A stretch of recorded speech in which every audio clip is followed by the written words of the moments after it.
I'm not drunk. I only had a few drinks to calm myself, steady my nerves so I can tell you the whole story. Without some liquid courage, I'm pretty sure I couldn't get through the more abominable parts of what happened. You'll think me crazy for telling you all this. I thought the old campesino was insane too when he told me at first.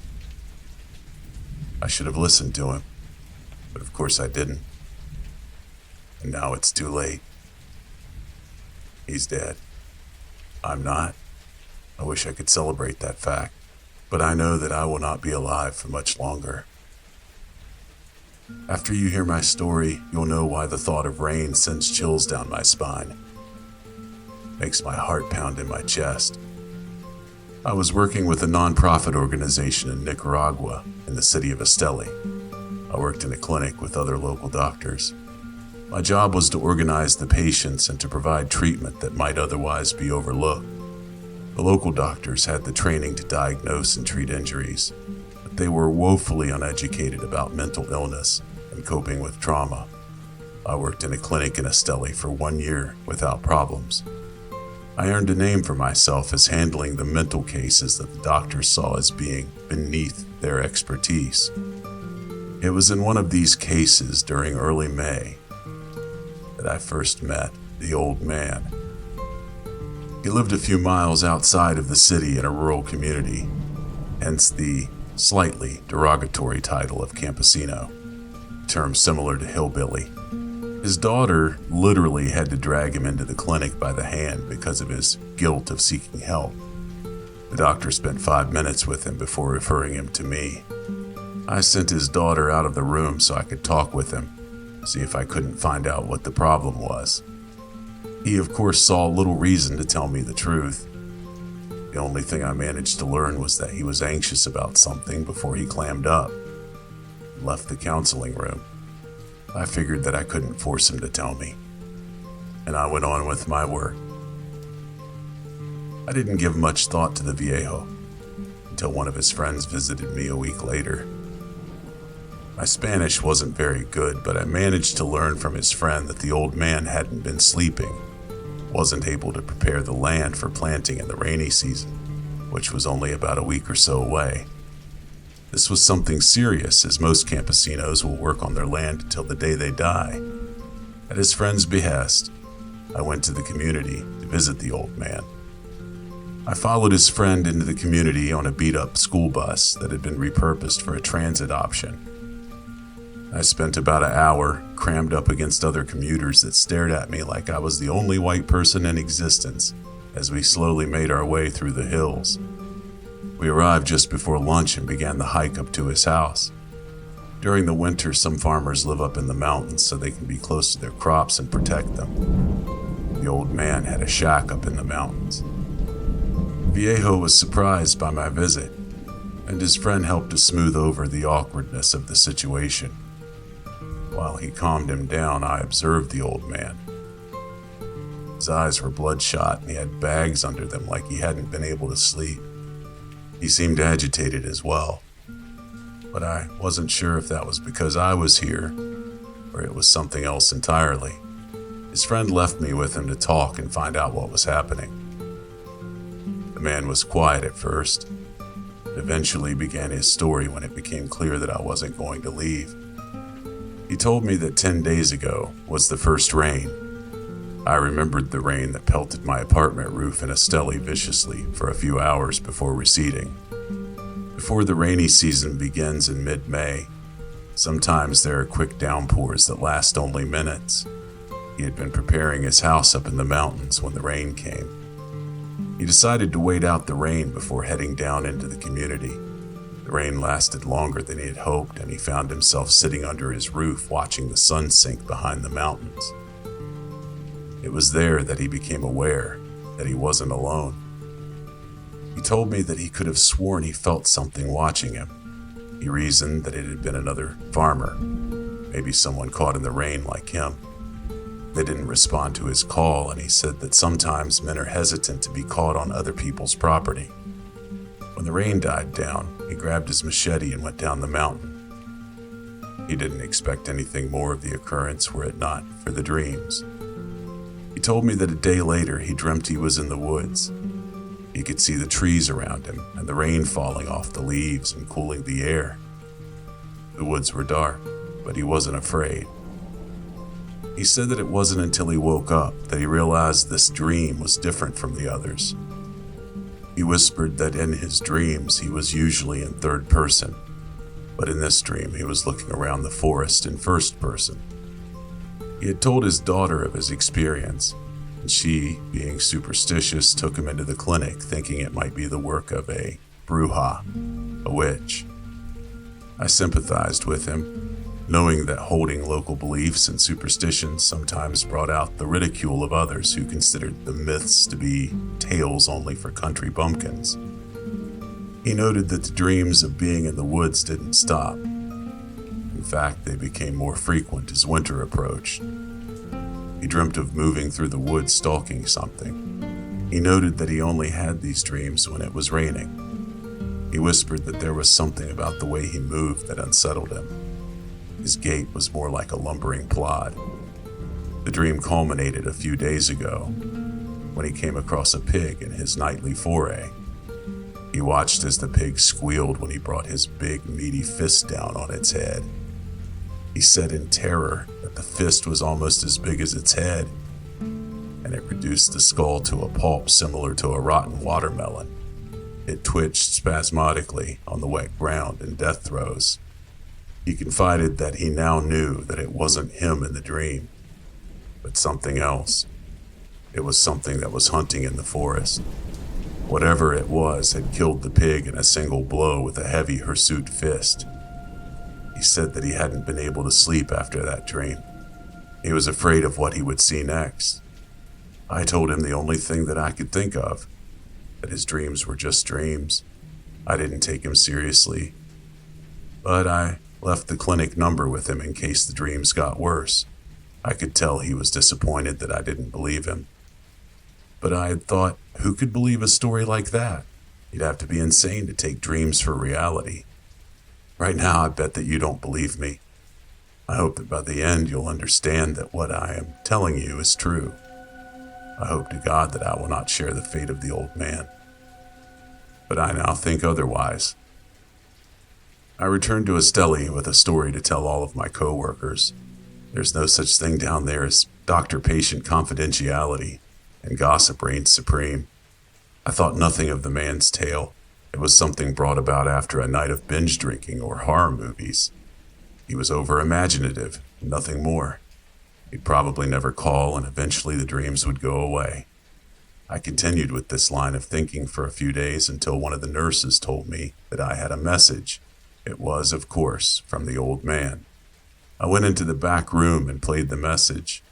After listening to it, I played it again, and then again.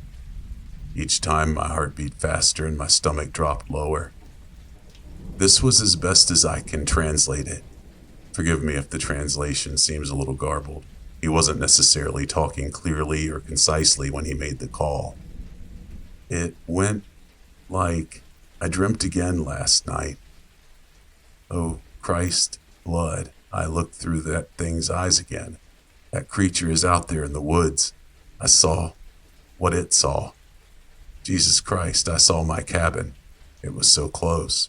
It's coming for me. It's hunting me. I don't know what to do. For God's sake, help me. I called in the nurse to ask when the call was made. She informed me that it was a few days ago. I played the message for her and she blanched. She realized the urgency of the message.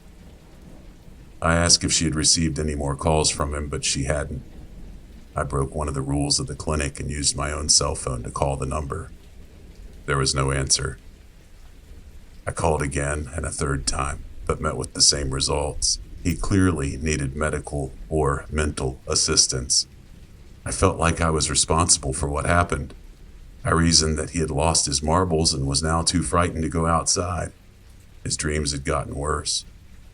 I searched the pharmacy and the clinic and couldn't find what I needed, so I went to an outside source I knew and picked up a few Valium. Hey, I'm no saint. I have my vices too.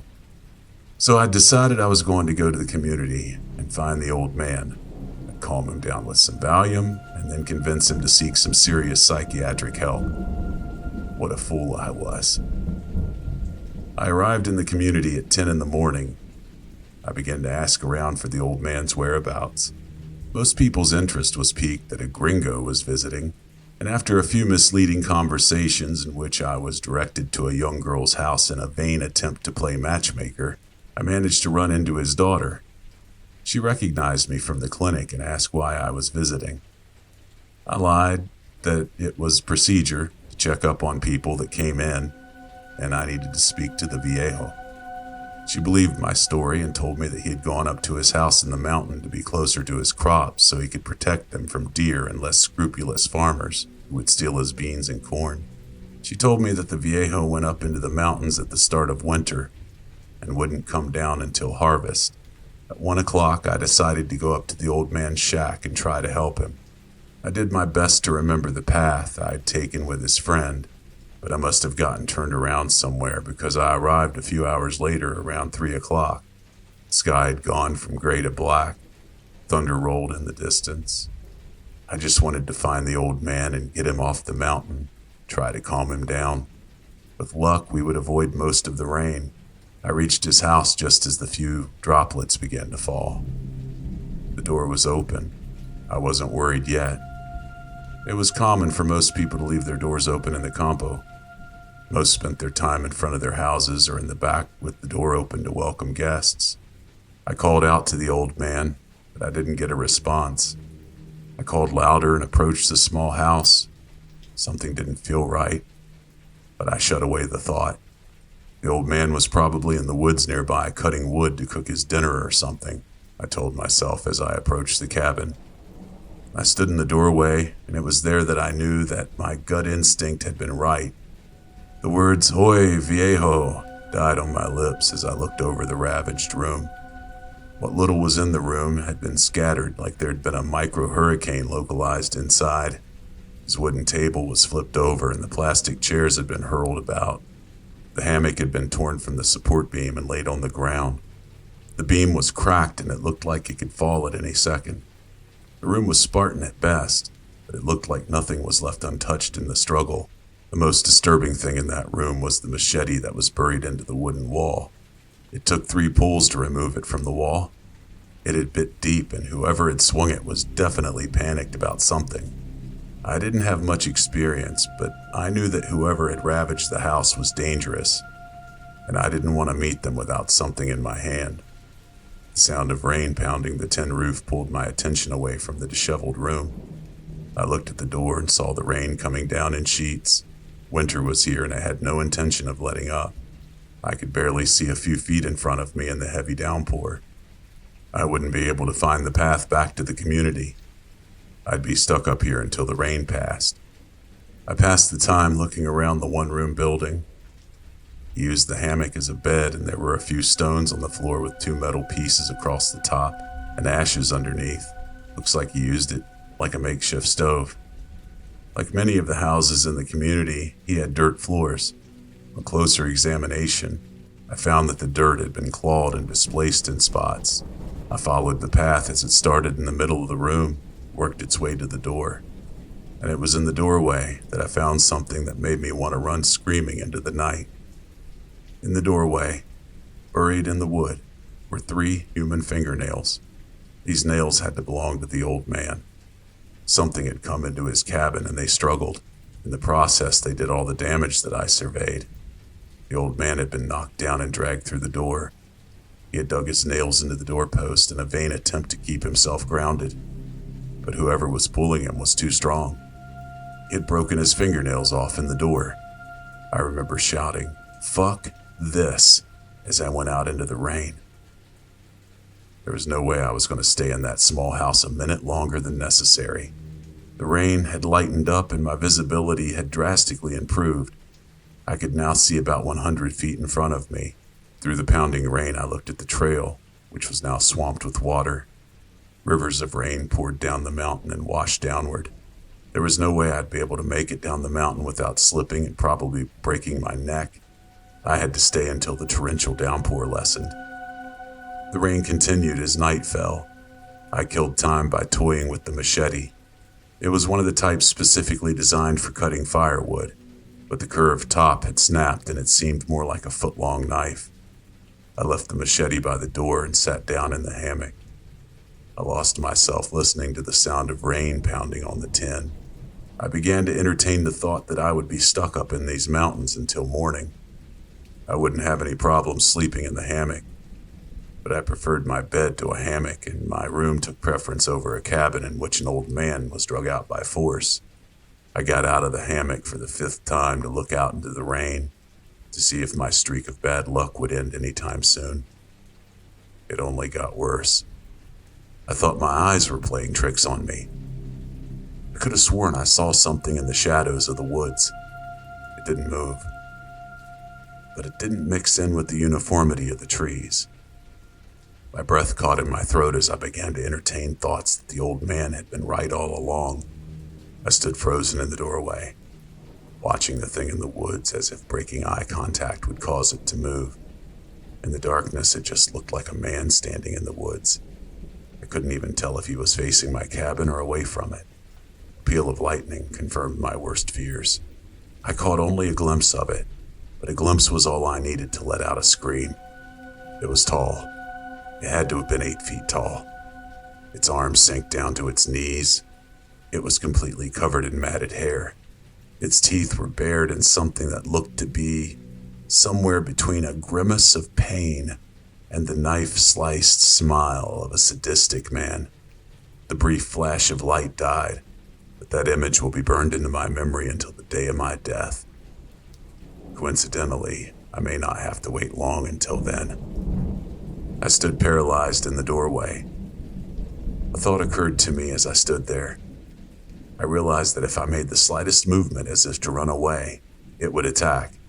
I remained there, watching it, and it watching me. Seconds passed like minutes. Minutes passed like hours. The ache set in after a few minutes of remaining completely motionless, but I buried it and soldiered on. The machete was just inches away from my hand. I glanced at it, wondering if I could get it in my hand without attracting the ire of the beast. There was another peal of thunder and lightning, and when I looked back, it was gone. I thought that seeing it was bad enough, but when it was gone, I couldn't help but imagine it breathing down my neck. Not knowing where it was now was 100 times worse. I scanned the shadows in the downpour, but couldn't find a shadowy figure watching me. I knew it was still nearby, and it was very focused on me, but I couldn't pinpoint its exact location. The sound of a stick breaking behind me alerted me to its position. It was behind the house now. How did it move so quickly? It had stood stone still for minutes, and then in the blink of an eye, it was behind the house. I said a silent prayer to the God I never acknowledged up until this point. I prayed that I would leave this rundown shack alive.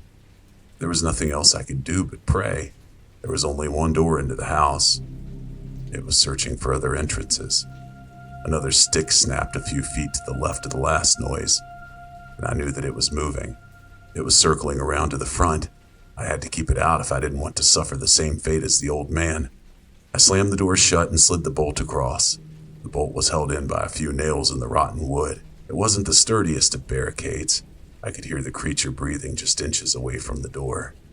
My heart was close to exploding out of my chest. The rain was weakening. I waited for it to try to enter the rundown shack, but the longer I waited with my breath dying in my chest, the more that I realized that it probably wasn't going to try. The creature struck the door, and by sheer luck the door held. The impact sent waves of recoil energy resonating through my now bruised shoulder. One hinge popped out of the wood and the bolt bent, but it held fast. The rain was now just a patter on the roof. The creature gave a low, inhuman groan and began to walk away.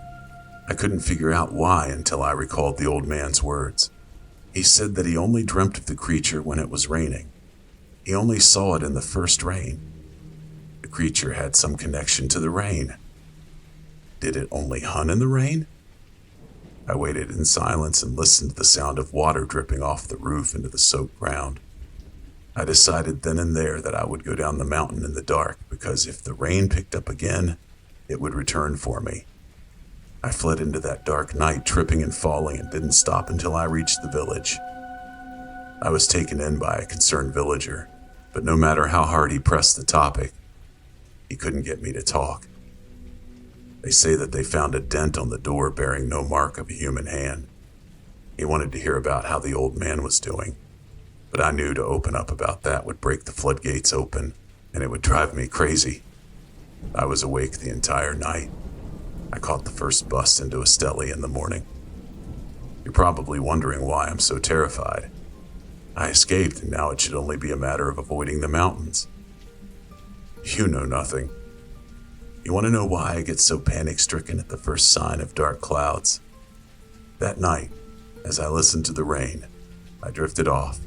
I've always been unable to resist the sound of rain hitting a zinc roof. I dreamt. Oh God, the things I dreamt. I saw something moving through the woods.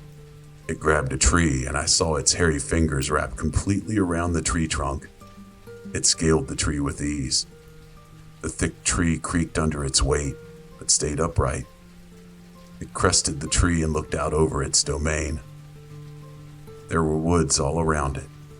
The creature looked northward, and through its eyes, I saw Esteli. The creature dropped down to the ground and began to head in that direction. It was heading towards me. The old man was right. It was stalking him in his dreams. It was now stalking me. It would find me eventually. I could run, but it would always find me. The rain. It only moves in the rain. It won't stop until it finds me. Do you want to know why dark clouds make me tremble? The thought of rain makes me want to piss my pants. It's because I know that the next rain, it will draw closer and closer to me. And today, it looks like the heaviest rain yet.